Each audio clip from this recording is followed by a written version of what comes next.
Okay, it's Sunday, which means against my better judgment, it's time to go to Reddit and see what we can find in this hive of scum and villainy. So I've been to the Overwatch University subreddit ahead of time and just scraped all the questions off the first couple pages, and we're gonna answer them now, while some footage of Dragon Ball FighterZ plays in the background, because it's a better game than Overwatch.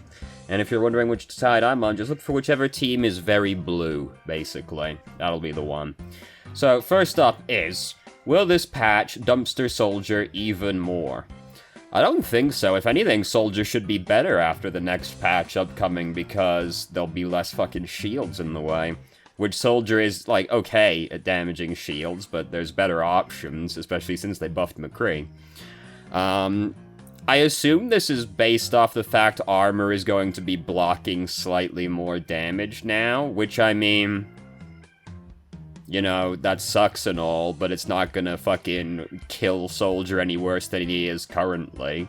I think it'll be easier for him with less shields in the way, and there's gonna be a lot less shields in the way. I'm expecting there to be more divers, which will be inconvenient for Soldier, sure, but simultaneously, Soldier is one of the more resilient long-range DPS because he's got Biotic Field, which is a decent amount of healing when you're trying to fight off a diver.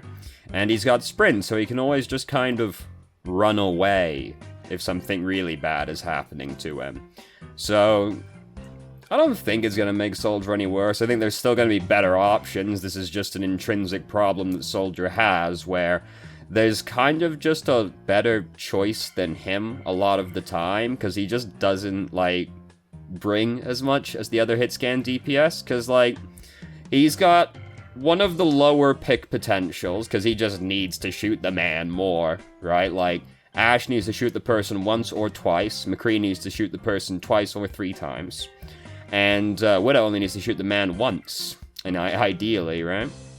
Whereas Soldier, you gotta shoot the man a fair few times more than that, or hit them with the Helix Rocket, which is a fairly slow projectile, so he's got, like, less pick potential than the others. He doesn't bring the same kind of utility that someone like McCree does, because he doesn't have hard crowd control like McCree does.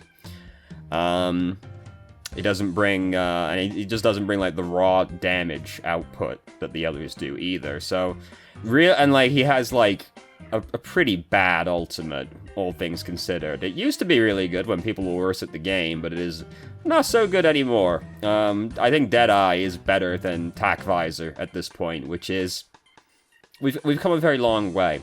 Deadeye was, like, one of the worst ults in the game, fairly easily, but after they buffed its cast time, it's a little bit better. Well, not really the cast time, you know, they buffed the lock-on time. It got a lot better after that. So, yeah, I don't really think Soldier's gonna be any worse. I just still think there's not really gonna be any more point to picking Soldier than there is right now. Because you pretty much have to want to play Soldier, right? Like, there's never really gonna be a situation where Soldier is mathematically a better pick. You just gotta want to play the guy, so... I don't really know what to do about that, to be honest with you. Like, I don't know what you do to Soldier to bring him more in line with the other DPS. Because, like, you can't, like, buff his damage really that much without making him, like, very overpowering. So, like,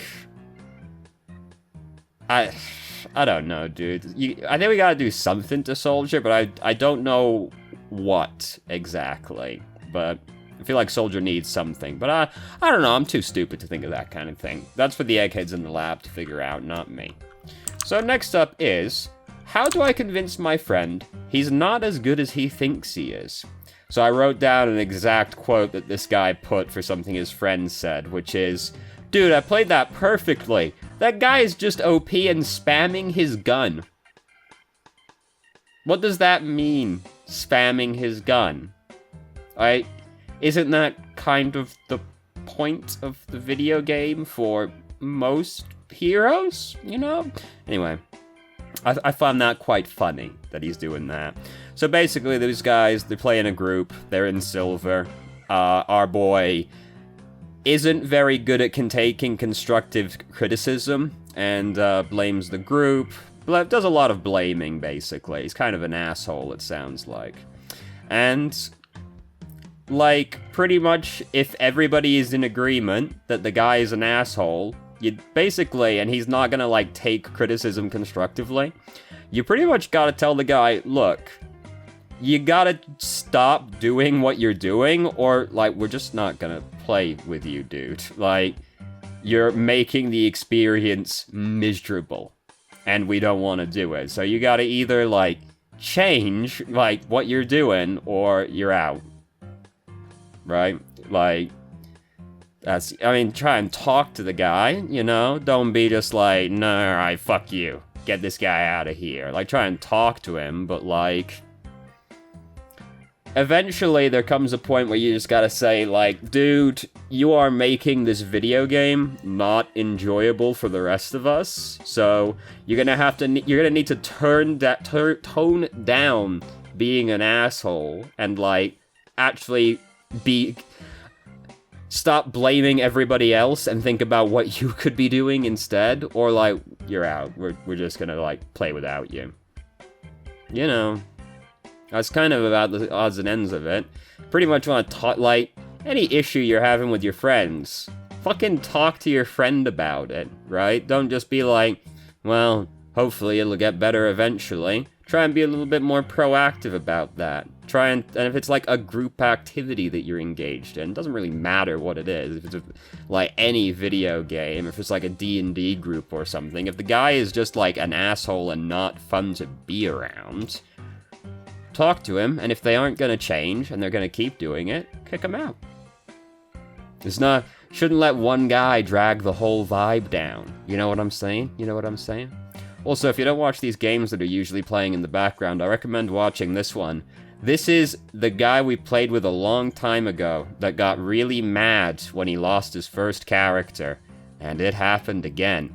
Now, I don't give people the easy out in this video game when they give up and stop moving. No. Have some fucking self-respect for you, dude. If you're just gonna, like, tap out from losing one guy, we're gonna sit here for the whole fucking 5 minutes, and I'm gonna win by timing you out instead.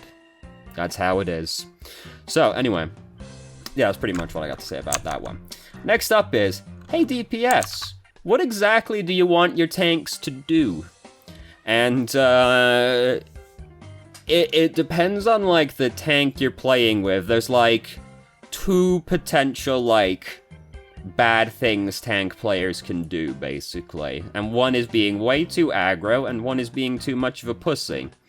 So, this guy does get tired of waiting around eventually, by the way. He does, like, hey, maybe we can, like, do something, but it was too late by that point. So, the far more common issue I see is that tank players are generally way too passive. I find that is more commonly the issue than that they're too aggressive. I see a lot more Reinhardts, Orissas, Sigmas, whatever, just, like, sitting in the choke point, afraid to walk through the door. And, you know, sometimes they'll say something like the DPS aren't getting a pick, blah, blah, blah, blah, blah.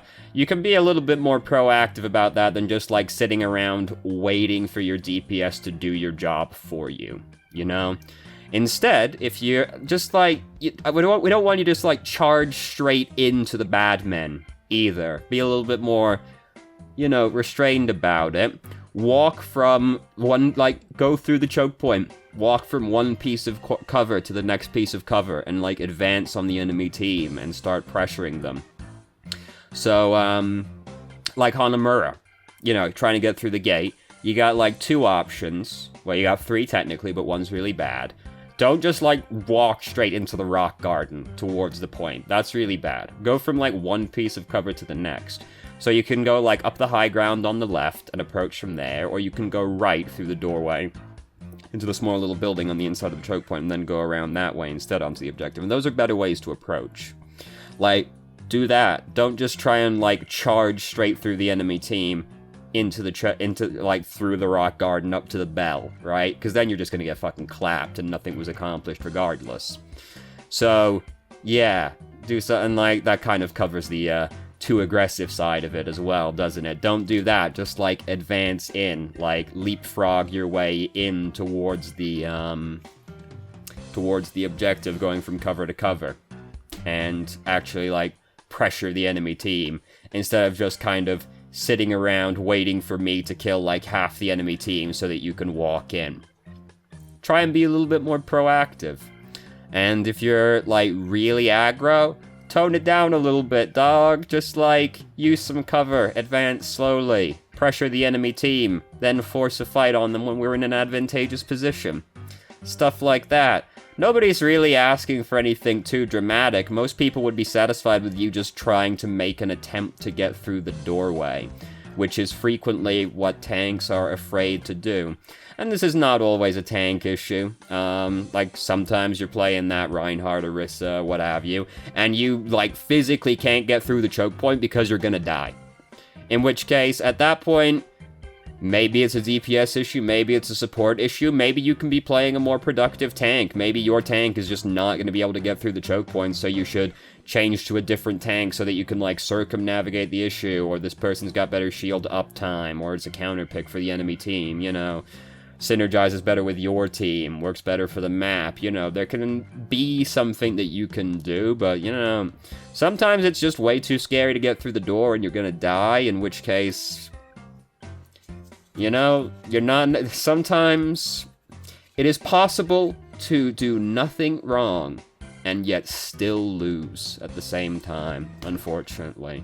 But that's basically what we want you to do. Just try and walk through the door, you know? Don't just sit there in the choke point for 4 minutes, accomplishing very little.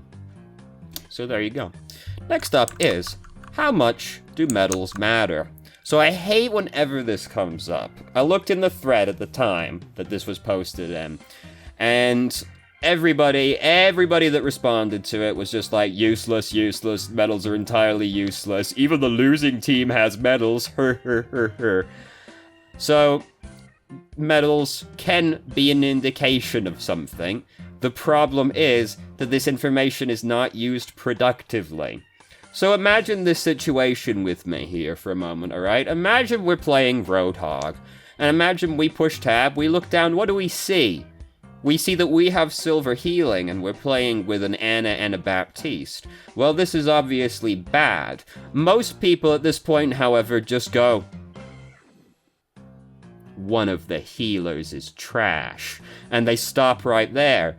Now, it's an indication that something's wrong. The issue is not necessarily that the healers are bad. The issue might be, upon closer reflection, Anna's getting dove the entire time and no one's peeling for her, so she has spent the entire time getting bullied rather than actually healing anybody, and that's why I, Roadhog, have silver healing. Now imagine this other hypothetical situation with me. Imagine we're playing Reinhardt. We're playing with a Bastion and a Junkrat. It's like 3 minutes in, we look down and we see that we've got gold damage. Now most people at this point are gonna go, the DPS are bad. Now the issue might not be that the DPS is bad, you might look down and see that your gold damage is 2,000 damage or something. Now this is an indication that something is wrong.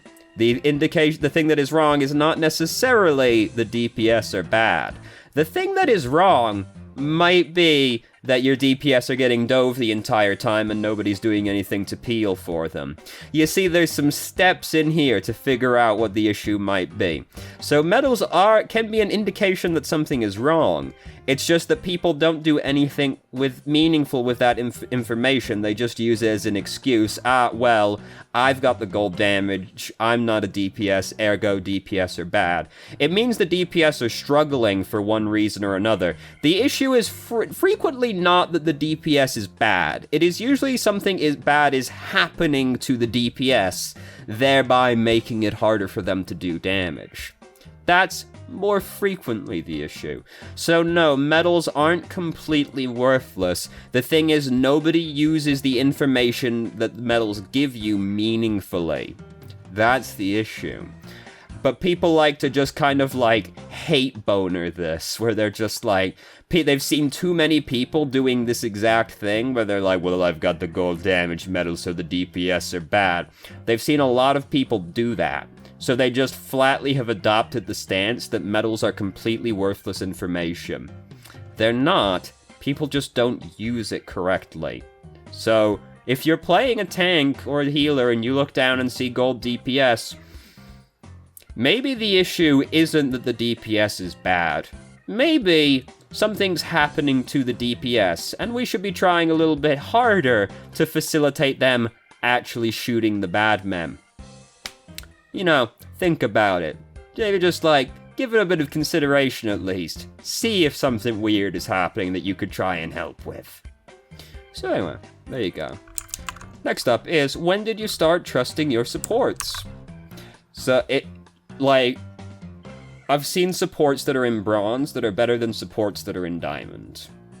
It doesn't really matter SR-wise. You'll find bad people in all ranks, and you'll find good people in all ranks. So, you gotta take it by a case-by-case basis. You can be in bronze, and sometimes you're gonna play with some really good healers, and sometimes you can be in diamond, and you're gonna play with DPS Moira, right? Like, life is hard like that. Sometimes you gotta take it by a case-by-case basis. If it feels like your healers are not really paying attention, they're leaning too hard into doing damage or something, you know, they're just kind of not good, they're getting bullied a lot, hey, maybe rely on them a little bit less for this upcoming game.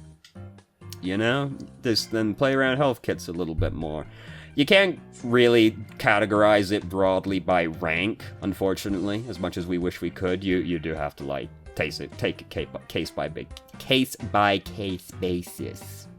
Because people are bad at all ranks, and there are people that are good at all ranks as well. It's unfortunate that we can't just sweepingly categorize people by rank. I know. Well, surely eventually we can, right? Surely once you get to Masters, people start being good or something. Nah. There's this guy, I haven't seen him in a long time because I'm a lazy bum, and don't play as much as I used to. But there was this guy in Masters who, I won't tell you the guy's name either, but there was a nice interaction we had where anytime we were on the same team as each other, he'd throw the game as hard as he possibly could. And you know why he did this? Because one game he was playing Genji, I was playing Mercy, and I didn't pocket him. So, and ever since then, he never let it go. I haven't seen this guy in fucking months, so he probably doesn't remember me. I remember him, though. I remember him. So, no. It never gets any better.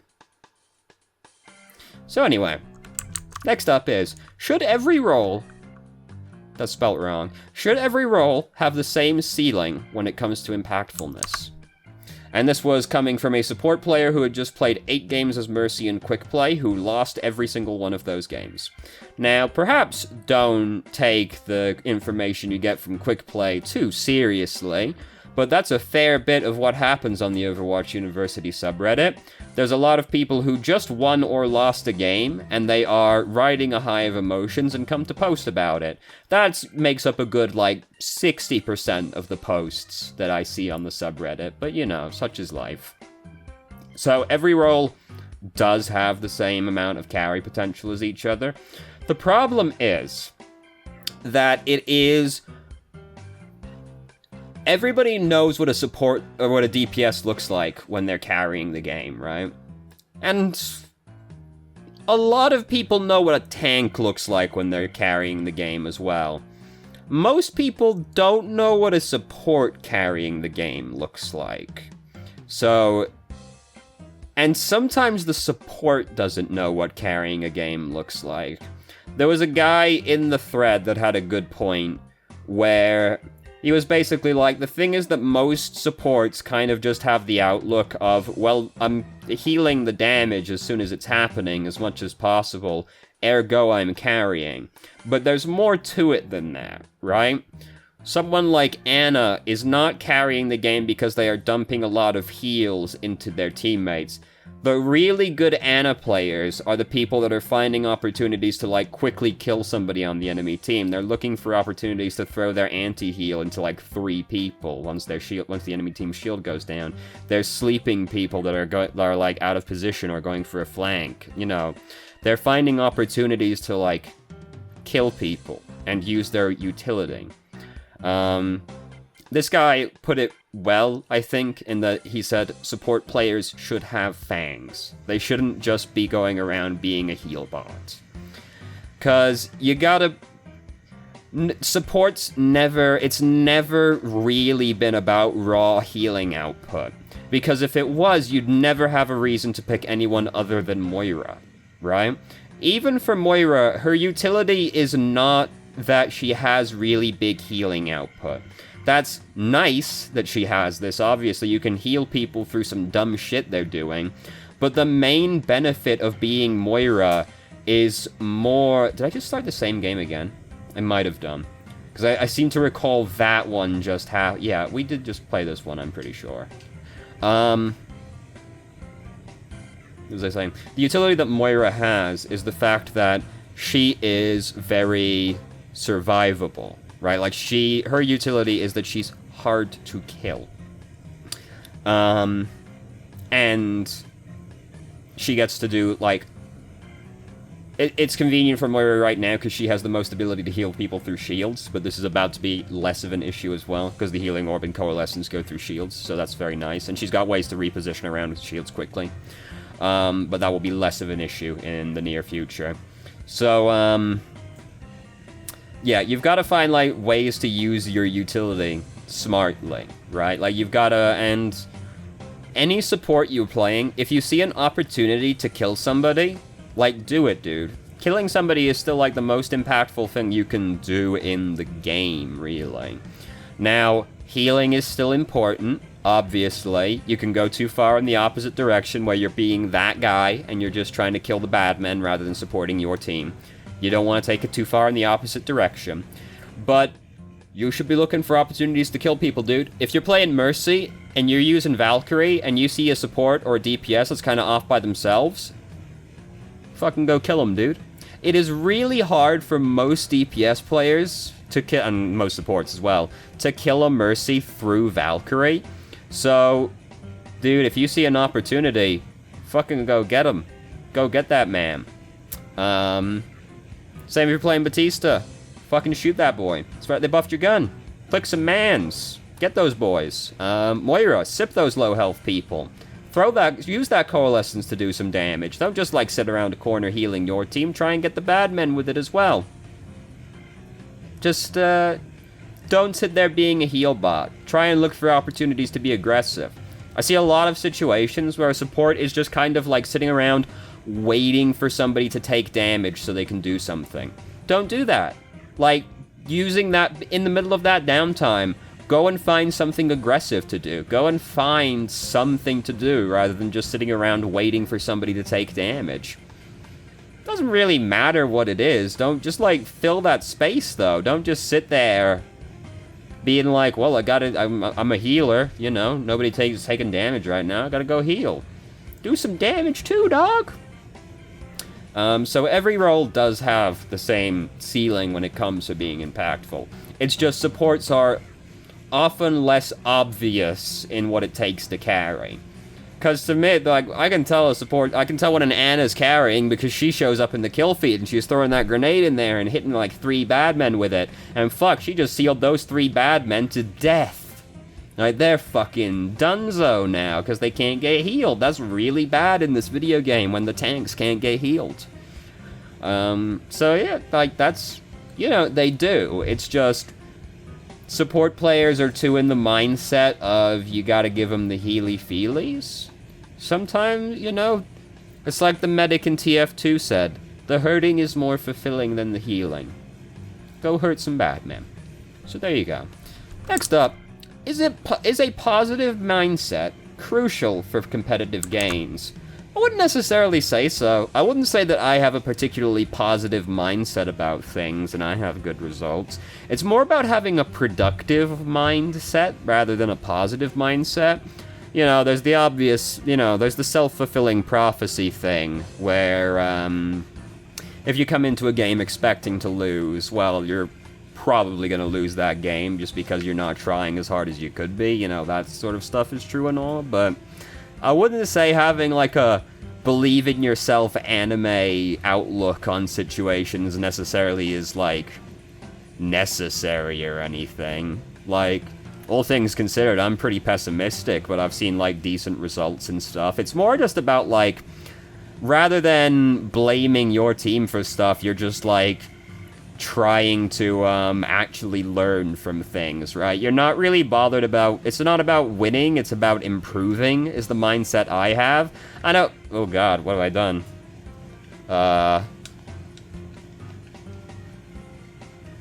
Okay, there we go. It's not really that's the kind of mindset I have. I'm not trying to win, I'm trying to improve. Like, I would say that that's more important than anything else. Yeah, I wouldn't say positive is necessary. It's just like, you know, you gotta be using your time meaningfully. You can't spend your whole time sitting around being like, well, if my DPS actually did some fucking damage, maybe I wouldn't be in bronze. You know, you can't sit around being like that. You've got to be like, well, what could I have done in this game to increase my chances of winning? Because you didn't play perfectly. There's no game in the world that you've ever played perfectly, right? It's not possible. And, because, you know, we're not fucking robots yet, anyway. So, and even if you did, like, even if it is genuinely not your fault that you lost that game, which sometimes it won't be. Again, you know, remember, it is possible to make no mistakes and still lose. Even if it is genuinely not your fault, you should still adopt the outlook of, well, what could I have done to increase my chances of winning? Because there was probably something. It might have only been as small as like a 0.1% chance of increasing your game, or of winning, but hey, that's a 0.1% improvement, and over the long term, that's the kind of stuff that matters, you know, these small incremental improvements, because the next time you're in a situation that is similar to that, well, now you're a little bit more equipped to deal with it. You've got more knowledge now for the next time you're in that situation, and hopefully that means you'll come out the other side more positively. So, by the way, I played against this guy a few times, and I had a strong suspicion this guy was going to rage quit on me sooner or later, because you can rematch a guy infinitely in this game. I had a strong suspicion this guy would eventually rage quit, because what I noticed is that this guy only really knows how to cheese people with Captain Ginyu. And I played this guy 6 times, and on the 6th time, he lost his first character and rage quit. You can tell by how people play in this game when they're gonna rage quit.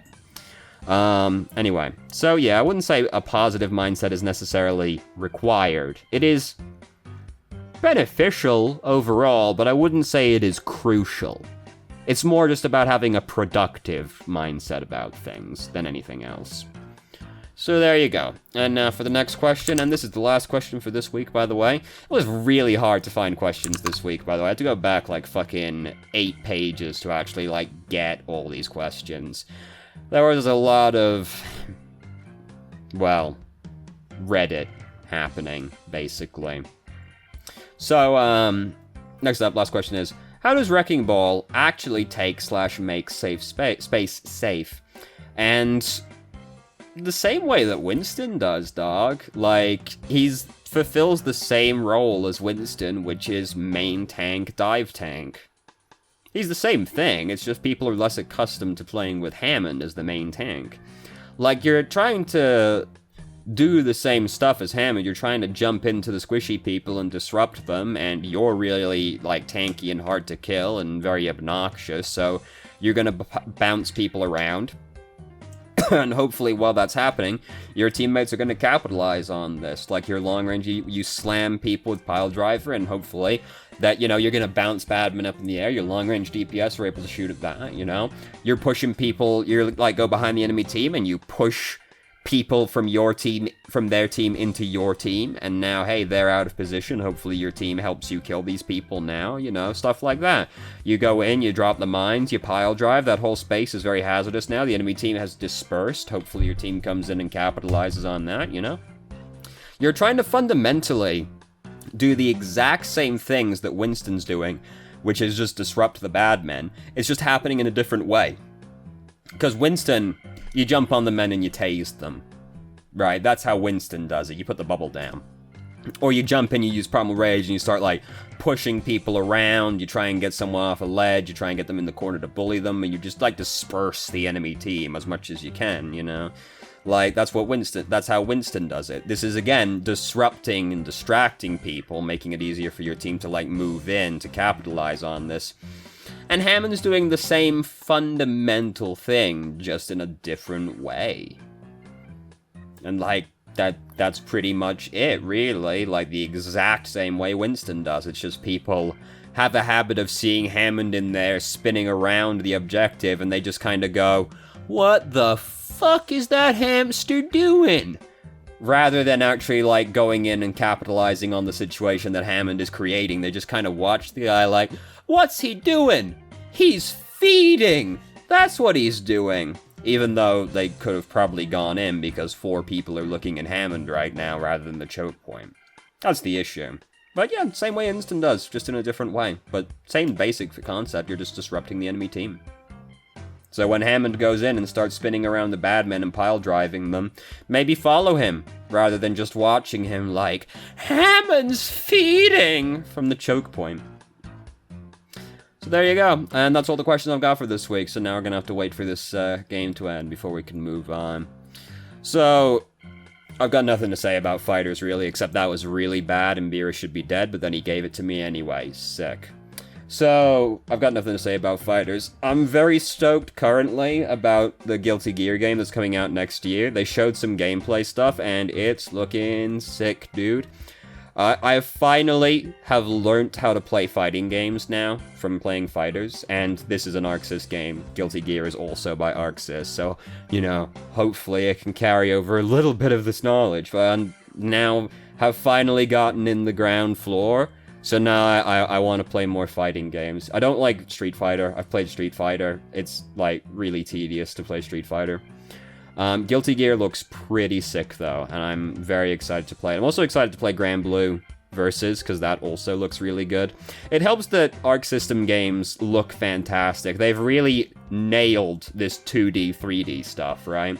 Like, Fighters already has a fantastic visual art style, right? Guilty Gear 2020 looks even better. Like, they are fucking wizards over at Arc Sys. It's incredible. So I'm very excited about Guilty Gear. They showed, like, a whole bunch of gameplay stuff off. It looks pretty sick. I'm into it. I'm also... I would like to play a one-on-one fighting game that is not Street Fighter now, because... Dragon Ball, being a 3v3, like, tag games, tend to get really gross and disgusting and degenerate and unga-bunga, because, holy shit, you play against somebody that's playing, like, Bardock, Kid Buu, and Kid Goku, and Kid Buu, and you're like, Jesus Christ, dude, I want to die. And then you sit in the corner for 30 minutes blocking their mix-ups, and it's very fucking upsetting. You can't really do that as much in a 1v1 fighting game, so I am excited to play a 1v1 fighting game that is not Street Fighter. Jesus Christ, Street Fighter's so fucking boring, dude. Alright, time to, like, slowly edge my way forward and, like, reach out with my longest range ability to poke him. And then eventually, I'm gonna slide in, V-trigger, and, like, take off the last half of his health bar. And it's gonna be sick, dude. That shit's boring as fuck, dude. Anyway, thank you very much for watching if you did. If you have any questions, feel free to ask. I'm more than happy to answer. If you haven't already, you can join our Discord and ask questions more directly and have a conversation about them, or just shitpost with us. I start streaming on Twitch Thursday, Friday, Saturday, 8 PM EST till midnight EST. There's a link to the channel in the description. And if you managed to make it all the way through the video and somehow still found it helpful, or somehow still enjoyed it, please like the video and subscribe. And please like the video and subscribe for more content of middling quality in the future. And I hope you found the video helpful. God